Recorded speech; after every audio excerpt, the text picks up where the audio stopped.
em nome de toda a diretoria, agradecer a cada um de vocês pela presença. É uma satisfação a gente ver essa casa um pouco mais cheia. A gente tem tido uma ou outra assembleia presencial e não temos tido participantes, né, o número de participantes. Então, para a gente realmente é uma alegria, uma satisfação estar aqui contando com a presença aqui de todos vocês. A gente vem atravessando aí um momento muito difícil, né, 2 anos aí de pandemia, e esperamos aí estar finalmente, né, dessa pandemia, e a gente está tendo condição de ter um ano letivo e uma vida, né, mais normal do que a gente vem tendo aí ao longo desses últimos 2 anos. Queria agradecer a presença do secretário, o nosso diretor, o Lucas Machado, do Colégio Padre Antônio Vieira, que articulou juntamente com o Marcos, que é o assessor do secretário, esse encontro. Primeiramente um encontro na prefeitura e depois, a pedido do secretário, esse encontro aqui no sindicato. A gente limitou o número de pessoas, né? E, enfim, mas entendemos que é importante a gente ir voltando a ter os encontros presenciais. Ao mesmo tempo que a gente somos defensores de que a escola volte imediatamente às aulas presenciais dentro da sua normalidade. Vamos defender isso, estamos defendendo isso já há algum tempo, já eu diria até alguns anos. Fomos o primeiro município do Brasil a voltar com as aulas presenciais, então isso é fruto de um trabalho da diretoria presidida pelo professor Portugal, que tiveram uma participação fundamental nesse processo. O Lucas, que eu já mencionei, o Vinícius, o Fred, o Alexandre Favareto, a minha participação, enfim, foram pessoas que tiveram o tempo todo atuando para que a gente tivesse aí o retorno mais breve possível aí, e trabalharam arduamente para que isso acontecesse. Então, assim, a gente precisa ir voltando ao normal, né, e tendo essa casa cheia novamente, e a presença de vocês nos alegra e nos dá uma satisfação muito grande. A dinâmica vai ser, o secretário vai falar um pouco sobre o protocolo, um pouco não, ou, enfim, o tempo que ele quiser, e a gente vai discutir depois um pouco, fazer algumas perguntas e tirar algumas dúvidas, alguns esclarecimentos. Não saiu o protocolo novo, ainda não foi publicado ainda. Me parece que está no forno, não é isso, Marcos? Está no forno, está para sair, mas o secretário tem as informações mais importantes aí das mudanças. Tenho certeza que vai poder aí nos adiantar aí de primeira mão aí alguma coisa, pelo menos, das mudanças que virão, para que a gente possa nos organizarmos. Algumas escolas já iniciaram o ano letivo hoje, outras estão iniciando amanhã, outras iniciarão semana que vem, e a gente está no momento de algumas dúvidas, ou de muitas dúvidas e poucas certezas, mas a gente espera que ao longo aí desse dia de hoje e do decorrer dessa semana a gente possa clarear e esclarecer melhor as instituições de ensino. Então, essa é a abertura, não vou me alongar mais. Mais uma vez, obrigado pela presença, obrigado, secretário. Boa tarde a todos. Prazer imenso estar aqui. Obrigado, Pedro Paulo, Lucas, que está aqui também. Agradecer, conheço alguns de vocês que estão presentes, Cristina, Marisa, tantos que vêm construindo também a nossa educação aqui na cidade do Rio de Janeiro. Foi um prazer estar recentemente contigo, Pedro Paulo, que a gente conversou junto com o Marco, que vem liderando essa parceria institucional, que a nossa secretaria está sempre à disposição para tudo que se remete à nossa educação carioca, incluindo a educação privada. Obviamente que a gente tem aqui aspectos normativos que nos competem e aspectos administrativos que cada instituição tem a seu comando, tem a sua identidade, mas a gente tem, com muita clareza, um objetivo comum, que é proporcionar uma educação de qualidade para todas as crianças, todos os jovens, todos os adultos que fazem parte da nossa rede pública ou da nossa rede privada. E temos pontos em comum que são importantíssimos, ainda mais nesse período, que é o mais desafiador que a educação já teve que passar nessas últimas décadas, né? No tempo que a gente, acho que enquanto país, não se tem na memória recente um momento tão desafiador. E a gente tem que ter muita clareza da tragédia silenciosa que aconteceu na educação nesses últimos 2 anos. Eu falo isso sempre que tem uma oportunidade. E a gente tem hoje na cidade do Rio de Janeiro uma prioridade muito clara no que diz respeito à educação. A educação, ela é uma pauta e ela é um pilar prioritário de ação de quem hoje comanda a cidade. Então, o prefeito Eduardo Paes vem deixando isso muito claro e as ações são concretas nesse sentido. Obviamente que nós temos diversas situações e melhorias que são necessárias, mas um aspecto, né, um norte nessa direção, isso é muito importante. E num momento de pandemia, onde se tinham muitas incertezas, muitas dúvidas, que a gente precisa, independente do momento que nós estamos passando, se nós temos uma ordem de prioridades e nós temos um mapa, a gente consegue atuar muito nessa linha. Mas antes de falar um pouco do nosso trabalho na secretaria, que acaba impactando também na rede privada de alguma forma, e também do nosso protocolo, as mudanças e as expectativas de 2022, só brevemente, eu sou um ativista pela educação, trabalho com educação desde, basicamente, assim, influência de berço. Minha mãe é professora, minhas tias são professoras, então tudo que aconteceu na minha vida foi através da educação de qualidade, seja da educação privada ou da educação pública. E eu conheço também a realidade do que é, como o Pedro Paulo disse na nossa conversa, da vasta maioria das nossas unidades. Obviamente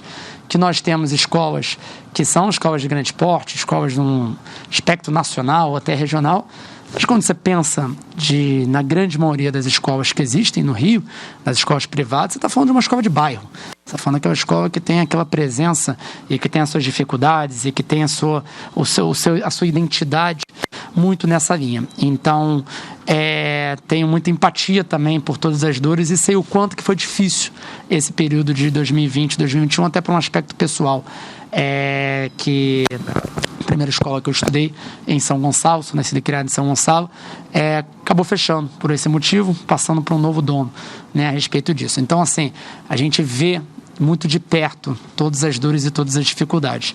E antes de assumir na secretaria, esse trabalho junto com o prefeito Eduardo Paes, a gente acompanhou muito de perto, junto nos debates que aconteceram.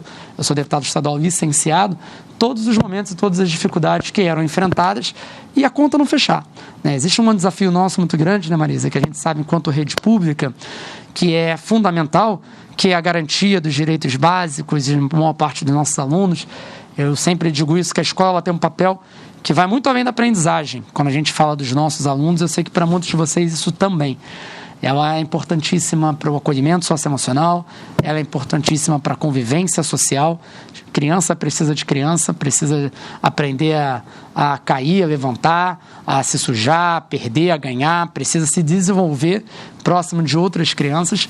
E acaba tendo também um aspecto muito forte no nosso lado, na parte de alimentação. A vasta maioria das crianças cariocas tem as suas melhores alimentações, suas melhores refeições nas nossas escolas. Uma boa parcela tem seu único prato decente de comida na nossa escola. Então, isso tem um papel na sociedade muito forte de garantia de situações muito básicas. E a tragédia na aprendizagem, que a gente já não tinha, né, uma posição confortável pré-pandemia. E aqui, com todo respeito, também a gente precisa colocar também a rede privada nisso, né? Um desafio da rede pública e da rede privada. Nós, enquanto país, podemos melhorar muito mais. Você pega o que o PISA e quando a gente se compara, né, quanto a isso, a gente tem muito a avançar e a aprendizagem ela deveria ser muito mais cobrada na nossa sociedade. Eu falo isso, né, que eu queria, Pedro Paulo, ser muito mais cobrado pelos índices educacionais da nossa rede, pela distorção em idade série, pelo IDEB, por infrequência, várias situações que as pessoas não demandam tanto. E que eu acho que isso faz parte também de um processo de evolução enquanto país, que nós conseguimos universalizar a educação básica, com seus desafios que ainda existem, mas quando eu falo universalizar, hoje praticamente todas as nossas crianças e jovens que gostariam de estar estudando, existem escolas preparadas para recebê-las. Isso da pré-escola para cima. O que não era verdade da década de 90 para trás, né? 80, 90, você ainda tinha um desafio muito grande disso. Tem vários motivos que levam à evasão escolar, né? A criança não estar na escola é diferente da escola ter capacidade de receber essa criança. Mas a gente não fala tanto de melhoria da aprendizagem, de qualidade do ensino. Esse é um tema que acaba sendo mais recente. E aí tem várias situações que podem ser levadas a respeito disso, habilidades socioemocionais, várias outras formas de a gente discutir aprendizagem aqui de uma maneira muito mais profunda. A gente vem querendo trazer atenção muito para isso, Pedro Paulo.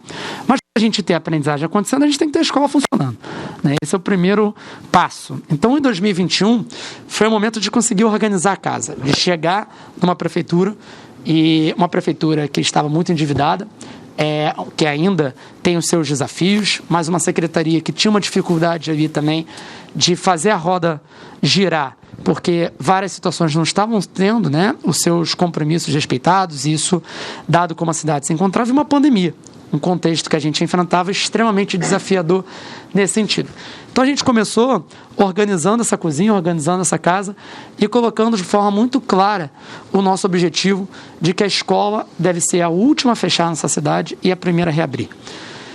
É importante que isso fique claro, gente, que isso é uma escolha de gestão. Isso é uma escolha de gestão. E é uma escolha de gestão que a vasta maioria das cidades e dos estados brasileiros não tomou no primeiro semestre de 2021. Em fevereiro de 2021, a gente estava reabrindo a rede municipal de ensino.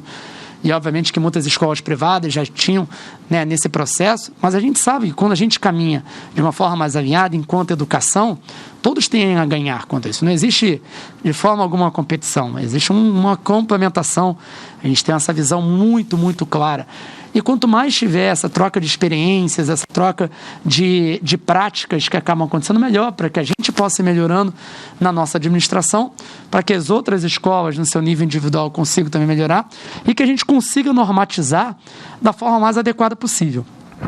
Então a gente começou ali em janeiro, todo um processo de análise que foi conduzido com maestria também pelo Marco, da gente olhar para o resto do mundo e ver o que estava funcionando nesse retorno presencial. O que a gente tinha de boas práticas e junto com o nosso comitê científico, que é um comitê formado pelos maiores especialistas, grandes especialistas de diferentes instituições científicas, então a gente tem representantes da UFRJ, da UERJ, da Fiocruz e várias outras instituições que nos assessoram em todas as tomadas de decisão sobre a pandemia na cidade do Rio de Janeiro e que teve na educação um papel muito central sobre isso.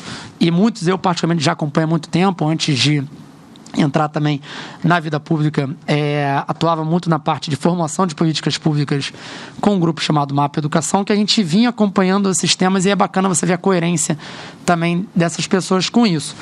E aí, nesse momento, a gente consegue colocar, né, uma clareza desse plano de volta às aulas em cima do nosso protocolo sanitário, que foi apresentado no final de janeiro de 2021, a primeira versão. Hoje a gente já deve estar na 13ª, 14ª, o que é natural, porque qualquer alteração que foi sendo feita, e foi sendo feita alterações que vão desde permitir, a nossa primeira versão aconselhava que as nossas escolas não permitissem a escovação, né, escovar dente no banheiro. Depois foi se mostrando que era uma coisa completamente desnecessária. A gente tinha a situação voltada para o distanciamento entre as carteiras. A gente começou no Rio de Janeiro com um distanciamento mínimo de 1,5 metro. À medida que a ciência foi também nos mostrando outros estudos, aconteceu um estudo em Boston muito interessante, que a OMS, a Organização Mundial da Saúde, acompanhou muito de perto, que mostrou que, asseguradas as outras características de um protocolo sanitário, a diferença de 1,5 metro e 1 metro não se fazia tanta diferença. Então a gente passa para 1 metro a partir do momento que a OMS também solidifica isso, consolida isso. E até o final do ano, onde a gente tira o distanciamento mínimo necessário. Também com muita convicção daquele passo que já era, né, que já se podia dar, né, mantendo as outras medidas que são importantes, desde o uso de máscaras, a ventilação nas nossas escolas. E aí vou compartilhar um pouquinho do que a gente fez na nossa rede, mas eu sei que muitos de vocês vêm fazendo isso também nas suas próprias experiências. A gente, na nossa rede, fez um retorno gradual. A gente está falando da maior rede municipal da América Latina em número de escolas próprias. São 1.543 escolas, então é muita escola. A gente tem um desafio que ele precisa ser uma escola nossa em Santa Cruz, tinha uma condição diferente de uma escola nossa em Coelho Neto, que diferente de uma situação numa escola nossa na Ilha do Governador, de uma escola nossa no Leblon, e por aí vai. Você tinha uma divergência, uma diferença muito grande, uma desigualdade de realidades quanto a isso. Mas se tinha, sim, um sucateamento desse espaço físico. Então, a gente investiu uma quantidade muito grande de dinheiro para conseguir fazer as adequações necessárias na infraestrutura para que todas as nossas escolas ficassem aptas para o retorno presencial. Então, a gente não voltou com as nossas escolas de uma tacada só. No dia 24 de fevereiro, terça-feira de 2021, quando a gente retomou com as aulas presenciais na primeira escola, eram escolas que ali, eram só 38 escolas. Eram as únicas 38 escolas que naquele momento estavam aptas, segundo o nosso protocolo sanitário, que prevê um checklist de infraestrutura, e lá a gente coloca nesse checklist, que até hoje permanece como uma grande forma de organização das escolas. Como que deve estar a sua lixeira? A lixeira não pode ter tampa. Ou a tampa é com pedal, ou é sem tampa, né? Álcool em gel disponível com tanto de espaço, com dispensa de álcool em gel tanto espaço. Janelas e portas abertas de tal forma. Adequação do refeitório dessa maneira. Itens, insumos de combate à pandemia, máscaras e outras situações que também são necessárias. Tudo isso sendo colocado nesses nossos checklists para que as escolas pudessem ir se adequando e vendo se de fato estavam coerentes e poderiam reabrir com isso. A gente foi abrindo. Na primeira semana foi 38, foram 38, depois nós passamos para mais 100 escolas, depois mais 200, até chegar no número de escolas que a gente conseguia identificar nominalmente, né, por que aquela escola não abriu e por quê. E a gente ia de uma maneira muito mais incisiva, até no investimento maior para conseguir consolidar esse processo. Tudo isso foi feito no primeiro semestre de 2021. Em agosto de 2021, todas as escolas do Rio de Janeiro, todas as escolas municipais tinham aula presencial. Isso passa, pessoal, e aí eu queria deixar isso muito claro para vocês. Acho que nessa nossa conversa, né, com o Pedro Paulo, com o Lucas, eu falei, acho que vai ser bacana, que vocês conheçam muito a mentalidade hoje da gestão, né, de como que o prefeito do Rio, o prefeito Eduardo Paz, de como que a nossa secretaria, eu e o Renan Ferreirinha, a gente vem lidando com isso também, porque acho que isso dá um norte para vocês de também algumas decisões e algumas situações que são importantes. Nós estamos desse lado do bom funcionamento das nossas escolas, com muita responsabilidade, sem negacionismo, falo isso com muita tranquilidade. A gente zela e se preocupa com a ciência em todos os momentos. Nós temos uma defesa intransigente, né, da parceria entre saúde e educação, né? Nesse momento, nós temos uma questão defesa também da vacinação infantil. Nossas escolas estão sendo utilizadas como polos de vacinação infantil. Nós temos testagem. O Rio de Janeiro hoje é a cidade que mais testa no Brasil, disparado quanto a isso. Para quem teve oportunidade de já estar no equipamento público para ser testado, tem acompanhado. A testagem é uma das melhores formas de combater a pandemia, de você conseguir isolar quanto a isso, e vou me referenciar a um pouco dessa situação também. E a gente vem acompanhando, eu tenho trocado com muitas redes, né? Eu morei em Boston por 4 anos, na minha faculdade, e a gente tem trocado com muitas redes também americanas, na Europa, na Ásia, sobre como que elas estão lidando, porque o Rio de Janeiro é isso. O Rio de Janeiro é uma rede de vanguarda que precisa também estar tendo a coragem de avançar, de liderar, de conseguir fazer as adequações necessárias. Então, assim, a gente tem olhado para o que hoje Chicago está enfrentando com um desafio muito parecido com o nosso, né, na parte mais ali sindical, né, com profissionais, e que é importante. Falei isso para o Pedro, eu sou filho de uma professora sindicalista há muito tempo e entendo o papel, mas a gente precisa ter muita noção do qual que é o nosso papel enquanto provedor daquele espaço, né? Costumo dizer que muitas vezes meu papel acaba sendo ser presidente do sindicato dos alunos, né? Que precisam de fato serem representados dessa forma, né? E cada um tem o seu papel, cada um tem a sua circunstância, mas para aqueles que infelizmente, né, ou não são tão escutados, ou uma questão natural da vida, ainda não conseguem participar tanto da mesa, que a gente entenda, né? Isso aqui é melhor para o aluno? Como que isso aqui está? E a gente fez ao longo de 2021 decisões nessa linha. A gente sempre optou pelo retorno presencial em segurança, mas a gente sempre optou também pelos avanços que a educação poderia ter na saúde. Então, acho que listar para vocês algumas situações que vocês acompanharam de perto e também foram muito... tiveram impacto direto com vocês. no Rio de Janeiro, a vacinação foi prioritária para os profissionais da educação. Vocês acompanharam tudo isso, né? E tiveram totalmente incluídos. A gente não fez nenhuma questão de diferenciar, como outros lugares fizeram também, né? Priorizar a rede municipal ou priorizar a rede pública. A gente acredita que todos nós somos profissionais da educação, ou educadores, ou parte de um sistema educacional como um todo, né? Na nossa cidade, que a gente precisa ter a clareza disso. E no Rio de Janeiro, a vacinação foi prioritária para todos os profissionais da educação. A gente não condicionava o retorno à vacinação. Nenhum país do mundo sério fez isso. Nenhum local do mundo condicionou, né? Os hospitais estão funcionando, o bombeiro está trabalhando, o jornalista está trabalhando, os agentes públicos estão trabalhando quanto a isso. Então, mostrar a essencialidade da educação foi um grande desafio. A gente tomou muita pancada no começo com dificuldades ali, às vezes, de algumas pessoas entenderem. Mas a gente tinha muita clareza de que isso era melhor para o aluno, né? De que isso era melhor para o bom funcionamento da nossa sociedade, que também depende da escola para que o ciclo econômico possa funcionar, para que a família consiga trabalhar, para que a escola, na sua essência, consiga ter várias outras situações, como eu já disse, que são importantes também. Então, nesse processo, a gente teve momentos de dificuldades. Teve ali um momento de agosto, que vocês devem lembrar, que teve um pico maior, né, de casos, uma subida quanto a isso, a gente entendendo. Só que o protocolo sempre deixou claro as diferentes situações que poderiam acontecer. Então, assim, se uma pessoa tiver positivado, o que é feito? Como que impacta o grupo de alunos ou o grupo que teve contato?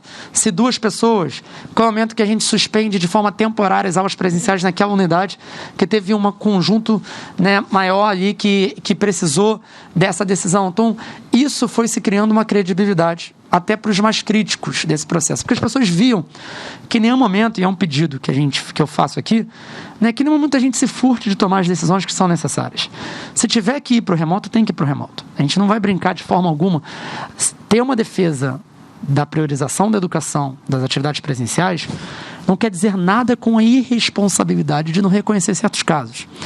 Muito da credibilidade que está sendo criada e que foi gerada em 2021 é fruto de que, quando se tinha um caso, a gente tratava isso com toda seriedade. Essa pessoa e esse grupamento vai para o remoto, a gente continua com todas essas atividades dessa forma. Então, assim, só para dar uma análise geral, acho que teve um outro momento, além da priorização da vacinação, que hoje faz com que todos os profissionais de educação já podem ter tomado a dose de reforço, tá? Então, assim, nas escolas de vocês, cobrem, assim, cada um, obviamente, tem aqui a sua autonomia para isso, mas vocês já podem cobrar isso como uma garantia. Todos os profissionais de educação no Rio de Janeiro já deveriam ter tomado a dose de reforço, e na nossa rede a gente tem observado uma aderência muito forte com isso. Um outro momento que vocês devem lembrar bem também, foi aquele domingo que, num plantão judiciário, sai uma decisão que proíbe o funcionamento das aulas, né, no Rio de Janeiro. Na segunda-feira, essa decisão sai 8 horas da noite, né, nessa insegurança jurídica absurda que a gente tem que conviver em alguns momentos no país, fazendo com que as escolas não possam abrir, né, na segunda-feira. Isso é uma loucura. E a gente atuou muito forte quanto a isso, né? Acho que muitos aqui não conseguiram nem avisar em tempo os pais e famílias que foram até na segunda-feira. A gente teve que lidar com isso, imagino também o quanto de vocês. E a gente deixou muito claro naquele momento, né, que se não for escola é o quê? Para a gente isso é muito claro. Se não tiver escola, infelizmente as alternativas que restam para as nossas crianças não são aquelas que a gente deseja. Então a gente precisa dar nome aos bois, que às vezes as pessoas pintam uma situação como se a gente vivesse no mundo, né, das maravilhas, e que aquilo... Não, a escola tem um papel essencial, e a gente não se furta aqui de falar que, se precisar afetar primeiro bar, shopping, eventos, é isso, e que a gente coloca a escola, ela não é, criando uma palavra, com isso, não é impossível de ser afetada, mas ela tem que ter uma ordem de prioridade para que ela seja a última, né, quanto a isso. Então é assim que a gente foi lidando ao longo de 2021. A gente começa 2022, pessoal, todos nós aqui, né, observando bem ali na virada do ano a chegada da Omicron no Brasil, e aí acho que é também uma situação que a gente vem acompanhando com essas outras redes ao redor do mundo. E para quem tiver curiosidade, né, para ver isso, tem um grupo muito bacana, chamado Vozes da Educação, que analisa diferentes cenários do mundo com isso, faz relatórios muito bacanas voltados, né, que a vasta maioria dos países não interrompeu suas atividades escolares. Óbvio que adequou, né? Você precisa, e aí eu acho que algumas coisas que eu queria trazer para vocês aqui hoje perante sobre isso. Primeiro que assim, a Ômicron aconteceu num período de férias escolares, né? Então isso deu tempo para a gente também observar, entender que variante é essa. Tivemos um momento mais difícil no Rio de Janeiro do que o que temos agora. Isso é uma realidade. Pelo menos o meu data pessoal observa isso. Eu já tive amigos muito mais contaminados do que hoje. A gente sabe que a vacina tem uma correlação muito forte, né? Se você está vacinado e ter sintomas mais leves. Então, acho que isso é mais um motivo para a gente, enquanto educadores, enfatizar isso. Eu acabei de almoçar com o Sorães, secretário de Saúde, e ele me falou: Ferreirinha, é uma loucura você ir no Ronaldo Gazola, né, a maior UTI desse país, no hospital, e você vê a quantidade de pessoas não vacinadas sofrendo tanto e com isso. Então, é o que a gente menos deseja nesse cenário. No mesmo tempo que a gente vê isso, a gente vê, né, que hoje existe uma expectativa, e obviamente isso aqui não é certeza, mas que a gente esteja caminhando para um decréscimo. Tá? É o que a gente espera a respeito disso. Então, muita gente me perguntou nessas últimas semanas, está confirmado o nosso ano letivo, está confirmado o nosso ano letivo. Em todos os momentos a gente garantiu, nós estamos completamente preparados para começar o ano letivo, no dia 7 de fevereiro, que é quando a gente vai começar na semana que vem. É óbvio que o cenário epidemiológico é analisado diariamente. Quando eu falo isso, eu não estou deixando de analisar, e o que a pandemia nos mostrou é que a gente tem que ter a cautela necessária para isso. Mas a gente precisa de planejamento. É aquilo, se a gente não planeja, aí sim que você não vai conseguir começar dessa forma. Então a gente comprou na nossa rede os insumos necessários, fizemos as adequações necessárias, e eu acho que é isso que eu queria passar para vocês. Nós estamos completamente comprometidos na manutenção das nossas aulas e atividades presenciais, sempre com muita responsabilidade. Nós não temos certeza do dia da manhã, mas nós temos certeza da motivação e da priorização que nós temos quanto a isso. O prefeito também completamente alinhado e o grande motivador disso também. Então, eu queria passar isso para vocês com muita tranquilidade e transparência como que a gente imagina. E algumas coisas concretas, tá? Que eu acho que também são interessantes compartilhar. Da mesma forma que a gente defende muito o ensino presencial, e a gente acha que na educação básica o remoto não substitui o presencial, a gente acredita que o remoto tem um papel fundamental. A pandemia, ela deixou isso claro. Eu lembro que, quando eu estava ainda na LERJ, eu propus um projeto de lei que falava sobre a ampliação. Isso foi em março de 2020, começo da pandemia, que a gente já percebeu o que estava ali acontecendo. A gente falava sobre motivar e estruturar melhor o ensino remoto no Estado. E o que teve de chiadeira, que as pessoas falavam de ensino remoto, tecnologia na educação, passou um ano e isso caiu, né? Não se vive hoje, não se fala hoje mais de educação, também sem pensar em tecnologia. E as outras formas de ensino remoto. O ensino remoto pode ser também material impresso, entregue, tendo acompanhamento, com tudo isso, com meios tecnológicos ajudando. E a gente vai continuar ofertando ferramentas remotas de forma complementar ao nosso ensino presencial. A gente acredita que o aluno ele pode e deve ter a capacidade de pegar seu celular e o nosso aplicativo, que vai continuar. Vocês também certamente têm suas atividades, a forma de se comunicar, e continuar estudando, seja em casa, seja na sala de leitura da escola, se não tiver essa condição, que a gente vai precisar cada vez mais que os nossos professores continuem também usando as ferramentas remotas para impactar as suas aulas, preparar uma aula, conseguir utilizar depois para corrigir ou fazer com que a gente tenha essas ferramentas ajudando. Trazer o digital para o presencial, a gente observou muito, seria muito bom ouvir de vocês também nisso, mas assim, a gente teve muita dificuldade com as ferramentas digitais tendo uma utilidade de fato. Né? Assim, a gente ofertou, testou muitas coisas, mas o que o aluno consegue utilizar com a conectividade? A gente tem diversos desafios de cidade, né? De pontos cegos nessa cidade que não pega internet direito, né? Várias outras situações que são necessárias. Mesmo, por exemplo, hoje todos os nossos alunos, quando usam o nosso aplicativo, a gente paga pelo pacote de dados. Então, mesmo tentando essas situações, ainda tem todas essas dificuldades. Então, o remoto a gente vai continuar ofertando, a gente vai continuar motivando esse vínculo do digital com o presencial. E o remoto, ele também é, hoje, uma válvula de escape na pandemia, com situações que vão continuar acontecendo ainda nesse curto prazo. A gente espera que seja cada vez menos. Mas se hoje um aluno positivou, esse aluno vai para o remoto. Só que o nosso remoto, em 2022, vai ser 100% assíncrono. Nós não teremos remoto síncrono. Eu conheço redes pelo Brasil que vão continuar ofertando síncrono. Poucas. Mas a gente tem essa... Então, você tem toda uma programação, o professor tem a responsabilidade também de acompanhar com esse aluno. Então, assim, só compartilhando um pouco do remoto. Falando do protocolo, e eu falei por que o nosso protocolo foi tendo esses avanços. Porque o protocolo foi sempre aprendendo com a própria realidade. Uma coisa é você desenhar uma coisa, olhou o que Nova Zelândia, Chile, Costa Rica, Dinamarca está fazendo, Califórnia, Estado de São Paulo, que foi grande parceiro nessa luta também. Outra coisa é você botar na prática e aprender ali, com o que está funcionando. Então, a gente adequou, no nosso caso, a gente adequou muita coisa de refeitório, que alguns de vocês aqui também devem ter isso, mas a gente tinha, Marco, uma época que a gente achava que a comida tinha que ir até a sala de aula. Depois a gente entendeu que não era isso, que a gente deveria adequar melhor aqueles espaços.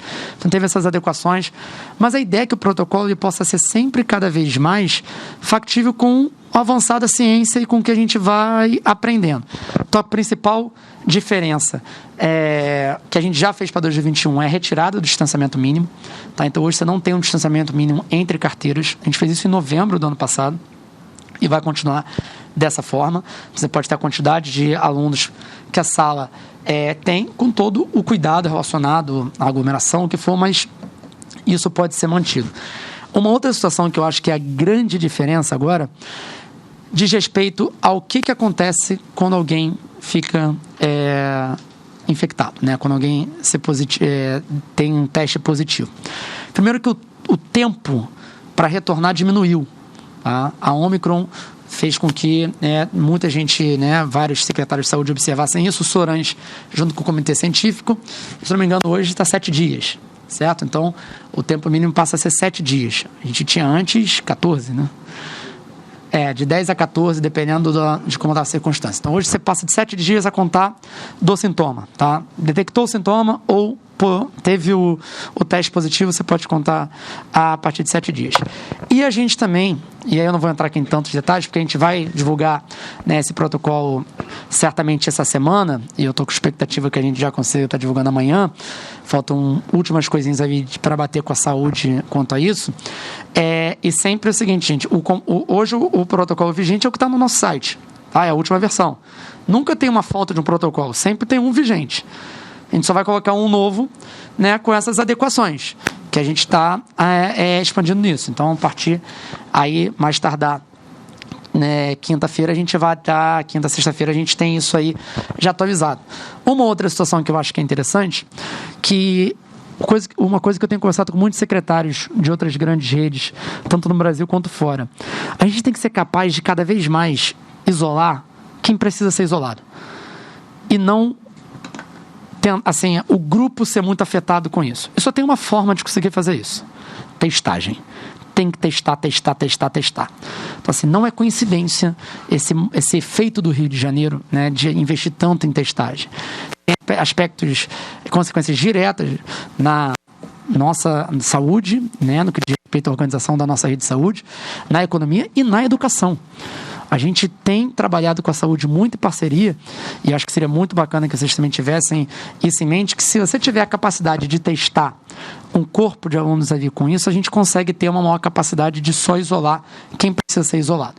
Então, isso vai estar vindo nesse novo protocolo com bastante discrição, de que alguém positivado não necessariamente faz com que todas as outras pessoas daquele grupo precisam ser isoladas. Se elas não forem capazes de testar, obviamente que a nossa escolha sempre é mais conservadora, a nossa escolha é sempre aquela mais. Mas se a gente tem a capacidade de testar o grupo, a gente consegue afastar, manter as atividades presenciais. Então, a nossa ambição aqui é manter as atividades presenciais o máximo possível, mas não deixando de estar preparados para quando isso não for uma possibilidade, a gente precisar utilizar o nosso ensino remoto.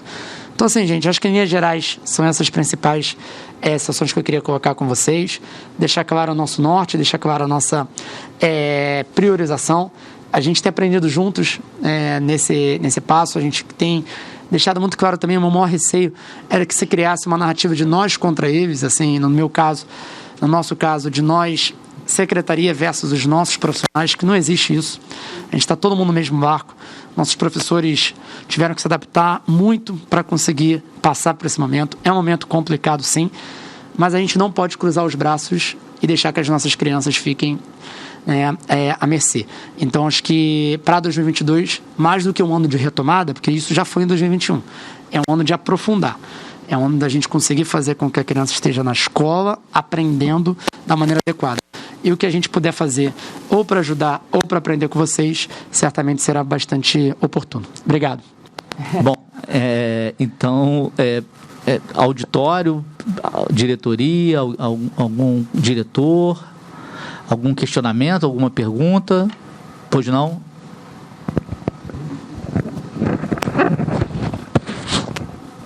Boa tarde. Meu nome é Regina.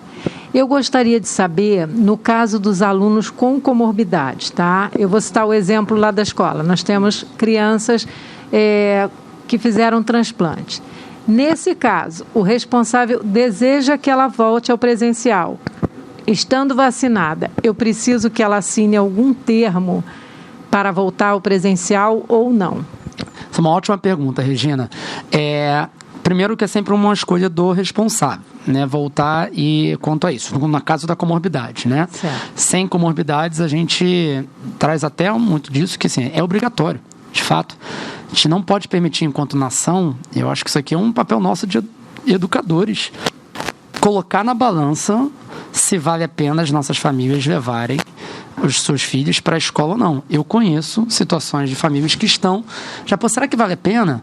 Será que, de fato, depois de 2 anos... Então, assim, o ensino presencial no Brasil, na educação básica, é obrigatório há anos e a gente vai trabalhando nisso. Para as nossas crianças com comorbidades, né, comprovadas com isso, existe a oferta do ensino remoto de uma forma contínua, diferente de, como eu estava falando aqui, pontual, caso tenha alguém sendo positivado ou o que for.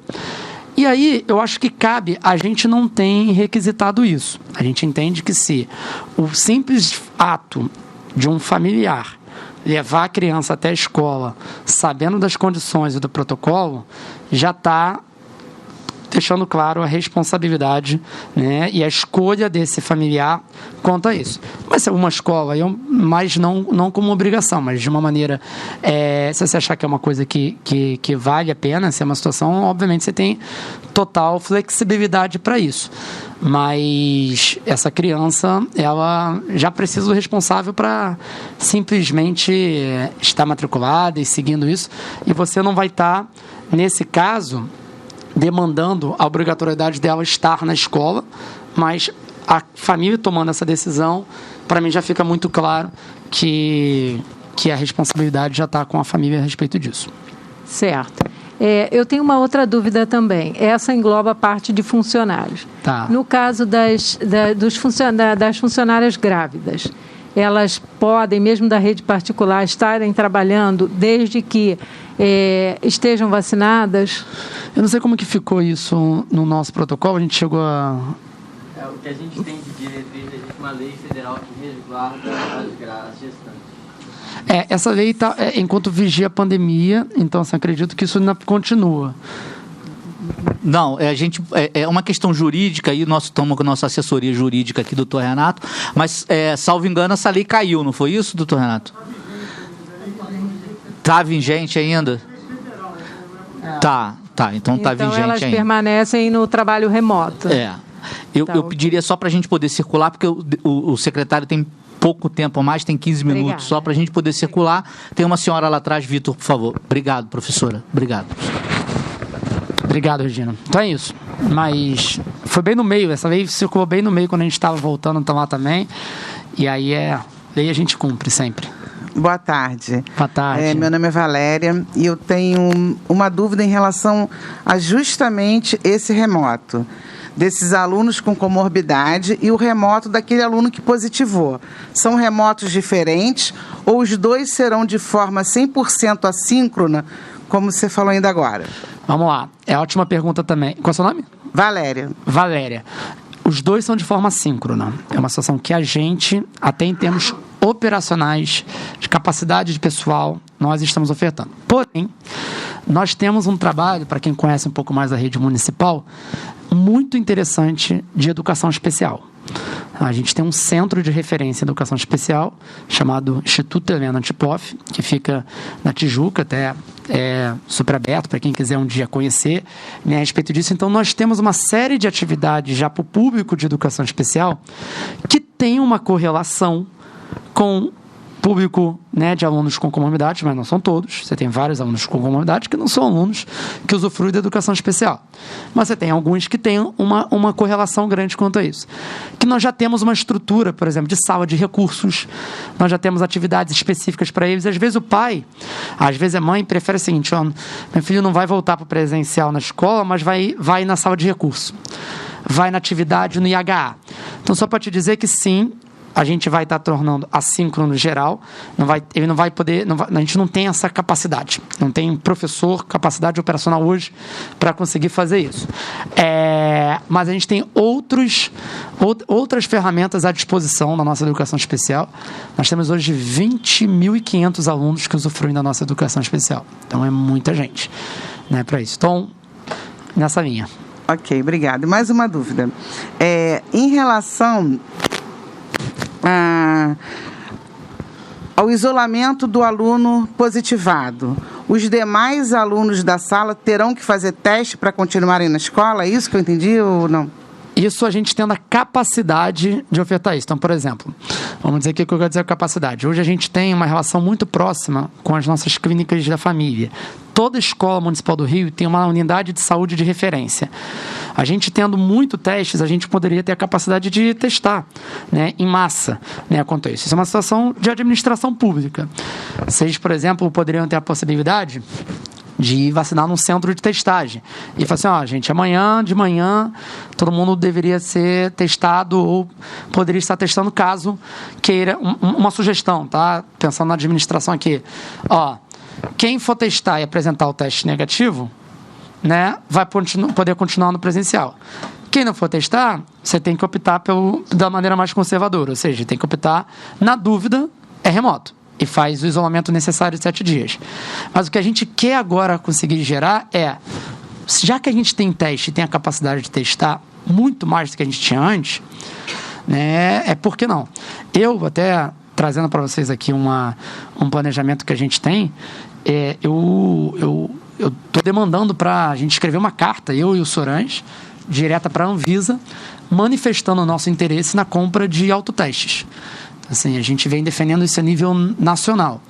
E o governo federal demorou muito nisso, e aí fez um pedido que também demorou, e agora, sexta-feira passada, a Anvisa liberou autotestes. Só que ainda não liberou ainda nenhuma marca, só liberou o conceito de autotestes. Então agora os laboratórios precisam submeter os seus autotestes. À medida que a gente tiver autoteste à disposição, a capacidade para a educação é maravilhosa, né? E aí eu estou falando no nível de aluno, principalmente, né? No nível de profissional, eu sei que tem outras questões que a gente precisa levar em consideração, trabalhistas, o que for. Mas para o aluno e até para o profissional na dúvida, né, ali, conseguir ter a capacidade de operacionalizar isso, a rede de Nova York, de educação de Nova York, há um mês atrás, disponibilizou 2 milhões de autotestes para os seus alunos e professores. Olha que maravilha. Né? Porque é isso. Qual o barato disso? Eu descobri de fato quem está infectado. Né? Cada vez menos impactar o todo. Né? Então é assim que a gente está olhando no Rio de Janeiro. Mas assim, autoteste, a gente conseguindo essa liberação que foi, isso é para alguns meses, gente. Pelo menos para a gente, né? Vocês certamente terão uma agilidade maior se for fruto disso. Tem uma situação nisso, Marco, que vale a pena pontuar sobre essa questão de quem deve ser isolado, quanto a isso que nessa explicação? Eu acho que o principal ponto... Fala aqui. Acho que o principal ponto, Valéria, é que os especialistas todos têm falado que se todas as outras medidas de proteção, como o uso de máscara, a higienização das mãos, manter os ambientes bem ventilados, essas medidas são eficientes para prevenir que o contágio aconteça. Então, se você tem um caso positivo na sua turma, mas as medidas de proteção estão sendo seguidas, a chance de contaminação é muito pequena. Então, o impacto de você isolar a turma toda, o impacto pedagógico é muito maior do que o impacto sanitário nesse caso. Obrigada. Basicamente, nisso a gente isola, obviamente, quem já foi positivado, busca a testagem para os outros, mas não é uma causalidade, como a gente tinha antes. Então, até dezembro de 2021, positivou, toda a turma impactada imediatamente com isso. Hoje a gente tem essa capacidade de operacionalizar de uma forma diferente. Muito obrigada. Mais alguém? Tem mais, acho que consigo mais um. Professora Olívia? Não? Por favor. Só o microfone, professora.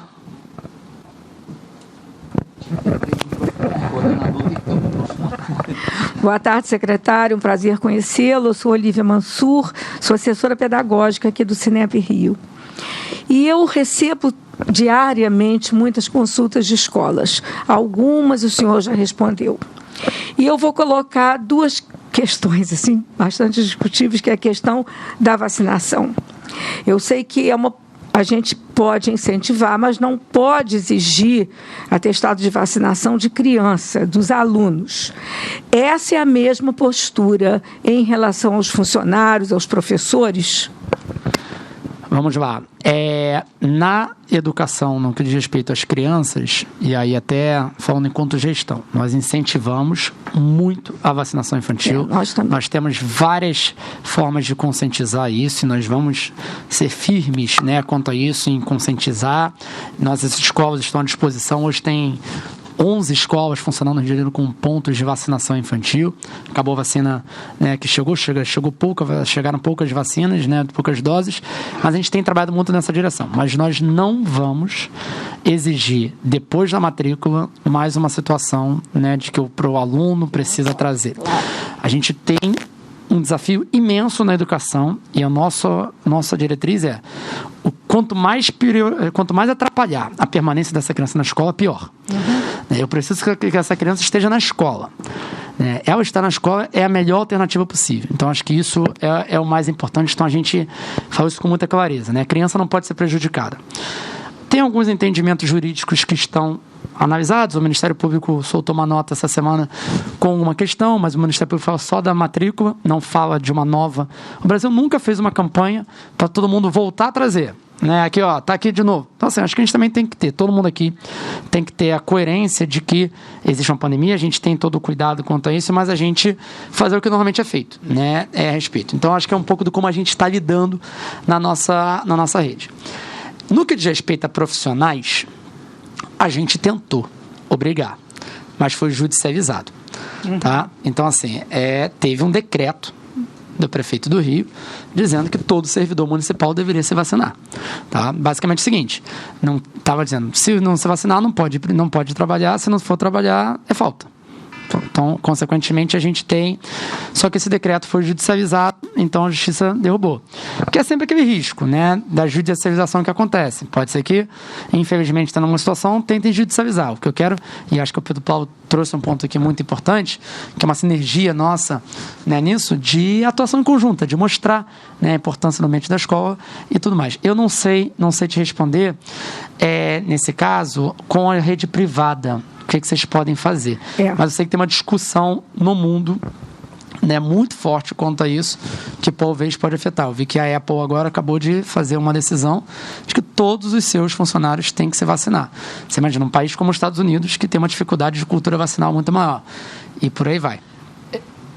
O secretário está com horário e me pediram para ser rigoroso nesse quesito, e eu botei até o alarme aqui.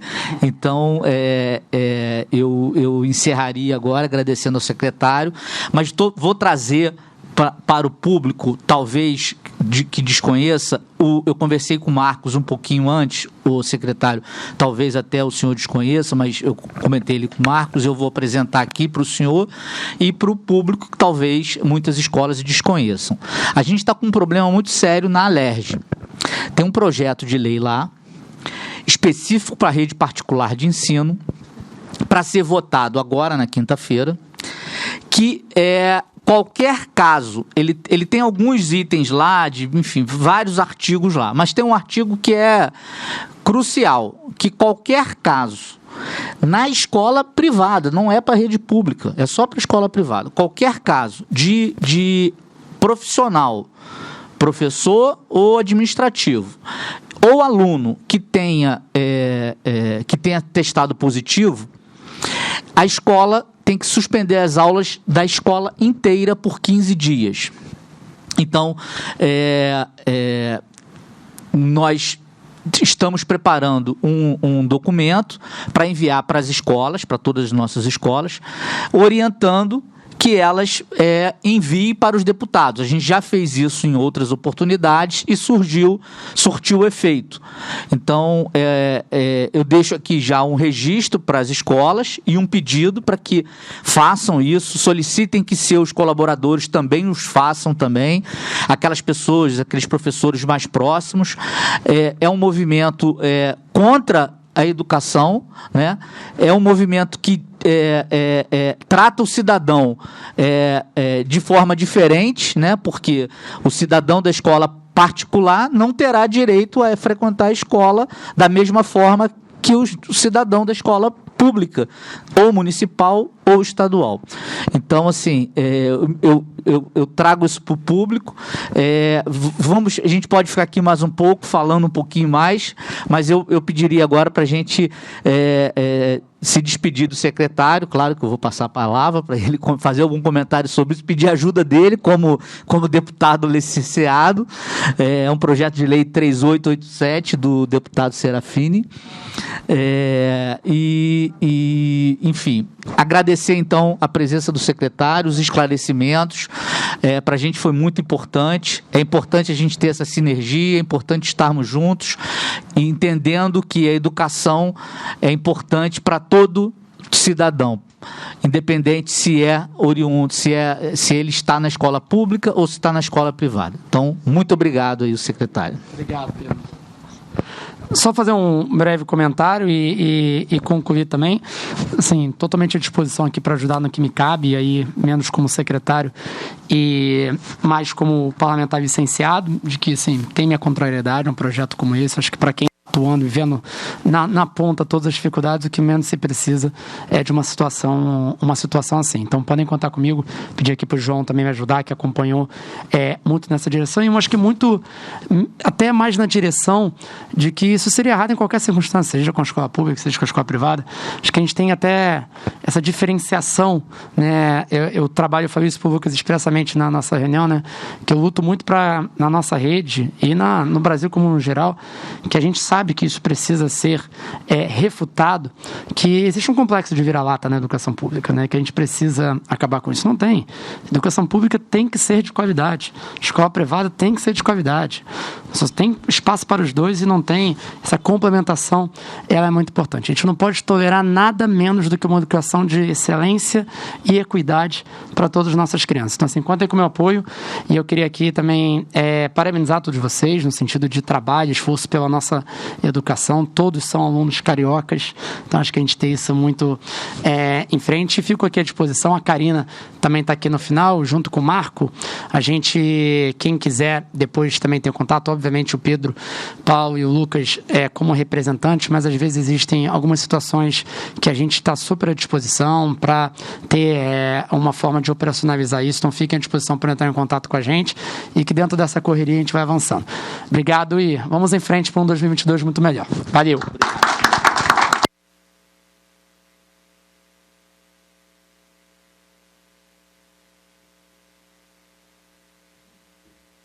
Bom, eu acredito que eu tenha já... Eu não queria ser muito longo da minha fala aqui no final com o secretário, mas eu acho que eu acabei sendo, e esclareci para vocês, né? Então, assim, a gente está com uma espada aí importante na cabeça das escolas particulares. A gente vai mover mundos e fundos aí para tentar reverter essa situação, reverter enfim, fazer pressão para que esse projeto de lei não seja votado, não seja aprovado, né?